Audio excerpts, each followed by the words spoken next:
Hi, I'm Steve Poftak, General Manager of the MBTA. July 26 marks the 30th anniversary of the Americans with Disabilities Act, our country's most significant legislation focused on the civil rights of people with disabilities. Since its signing in 1990, the ADA has sought to eliminate discrimination against people with disabilities in a number of fundamental aspects of our lives, including transportation.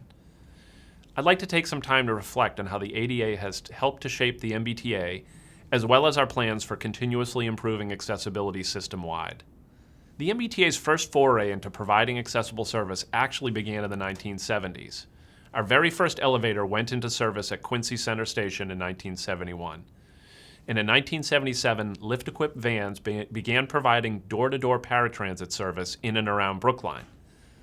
But with the signing of the ADA in 1990, expectations for public transportation providers like the MBTA were clarified and called for access to all parts of our service, from accessible stations and buses to reliable stop announcements and employee trainings to full coverage of our service area with paratransit service. Just as importantly, because of the ADA, our riders had the ability to hold us accountable for providing inclusive service. And despite having made some progress since 1990, in 2002 they did just that. A group of riders with disabilities, along with the Boston Center for Independent Living, filed a class action lawsuit citing numerous violations of the ADA, including broken elevators, a lack of accessible buses, and employees who are not equipped to assist riders as needed. This lawsuit led to a comprehensive settlement agreement in 2006 and a fundamental shift to the way we think about accessibility on our system. Today, I'm joined by three individuals who have each played an instrumental role in developing our system-wide accessibility program and are here to reflect on the progress that's been made as well as the work ahead. Please join me in welcoming Joanne Daniels-Feingold, the lead named plaintiff in the 2002 class action lawsuit against the T, Tara Mahdi-Doucette, a senior attorney at Greater Boston Legal Services and lead counsel on the T lawsuit, and the MBTA's own Laura Brailsford, the Assistant General Manager for System-Wide Accessibility. Thank you all for joining me today. Tara, before filing the class action lawsuit in 2002, you spent years listening to riders and hearing about their experiences as people with disabilities and their experiences on the MBTA. Can you talk about some of the themes that you heard and also talk about how the existence of the ADA affected your ability to move the case forward? Thank you, Steve. The idea of the lawsuit originated with a series of community lawyering trainings I did in the early 1990s for the disability community. At every session, a few people missed the trainings or showed up late because of the problems they consistently encountered when trying to use the MBTA's buses and trains. One of the primary motivations for the lawsuit was the MBTA lack of accessible service, and the people with disabilities were upset that the accessibility equipment on buses really functioned, and when it did, bus operators often lacked the knowledge and willingness to provide service to customers with disabilities. We saw, and just by doing these seminars, that the problems threatened passengers' safety. It caused delays. It prevented people who were blind, deaf, or use a wheelchair from accessing public transportation. And then, 12 years later, since the ADA passed in 1990, we filed in the US District Court our complaint.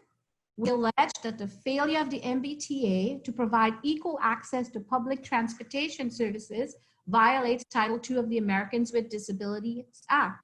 So the named plaintiffs in the lawsuit didn't seek any money, and the goal of the lawsuit was to ensure the MBTA just complied with the federal mandates of the ADA and to make its buses, trains, and stations accessible to everyone. We have been working collaboratively and successfully ever since 2006 with the MBTA. The ADA has set the platform for all of this to happen. So I'm very pleased and very, very proud to acknowledge that the MBTA is now a national model for what an accessible transportation system should look like. Thank you, Tara. Let me move to Laura. From your perspective, how has the ADA and the settlement agreement driven change at the MBTA? Issues regarding access are now discussed in every major policy decision, every major design decision, whether we're remodeling a station or whether we're talking about a policy to keep employees and riders safe during the pandemic. with our riders, we've made a lot of progress over just the last 15 years, never mind the last 30 years. For example, back in 1990, right as the ADA was getting signed, the T had 25 accessible subway stations. Today, we have over 120. Today, our elevators system-wide are up and running over 99% of the time. Our bus fleet is also 100% accessible now, and all of our buses are equipped with a ramp at the front of the bus. We also now have dual mode technology on all of our vehicles, all of our new vehicles, and in all of our stations. So information is shared both audibly and visually. All of our frontline staff are trained on what to expect in terms of providing and ensuring accessible service. And finally, I think most importantly, the ADA, both the ADA and the settlement agreement have provided our riders a mechanism for getting engaged with us. Great. Thank you, Laura. I also wanted to talk with Joanne. Joanne, maybe you could talk a little bit about what the 30th anniversary of the ADA means to you, and also talk about what have your experiences been on the MBTA prior to the lawsuit, and how have things changed, and then what are some of the improvements you'd like to see going forward? Before the settlement, lifts didn't work frequently. Not only did lifts not work frequently, but I lived on a route that was not a dedicated lift line, so a lift bus had to be requested at a specific time in order for you to get service, and sometimes those lifts didn't work. There were also times that I was left on a bus and having to go to the end of the line and come back to my stop and need a repair there because I couldn't get off a bus. We were dedicated to trying to fix things here. We wanted, as what we requested, that the settlement went to improving the system. $300+ million went into fixing what was broken in the system. But it didn't just mean hardware. It also meant retraining people. We were involved in helping to make the new bus rules, the new train operator rules, so that there was no disconnect between the employees and the passengers. Laura, in the context of the pandemic, is there more that the MBTA can do to accommodate passengers with disabilities? And what should riders expect to experience as the MBTA continues to invest in the system? So in terms of the pandemic, all of our customers still are going to need assistance at some points. And figuring out the right ways for employees to feel comfortable providing that assistance while social distancing will be key. I think in terms of other accessibility progress, the next few years are really exciting.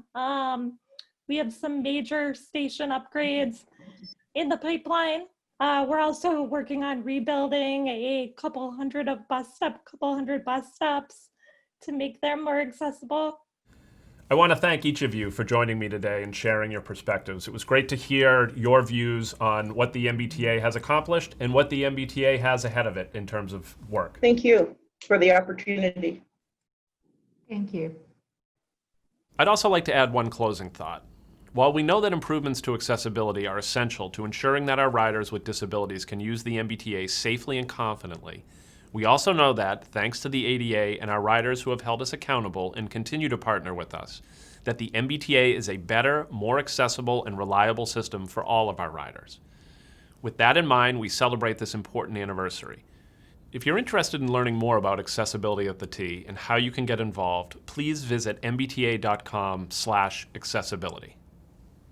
I wish to close today by reminding viewers that as Massachusetts navigates Phase 3 of reopening, it's very important that we not become complacent. Face coverings are required on all MBTA vehicles and stations, and we encourage you to practice safe distancing when possible. Thank you for watching today.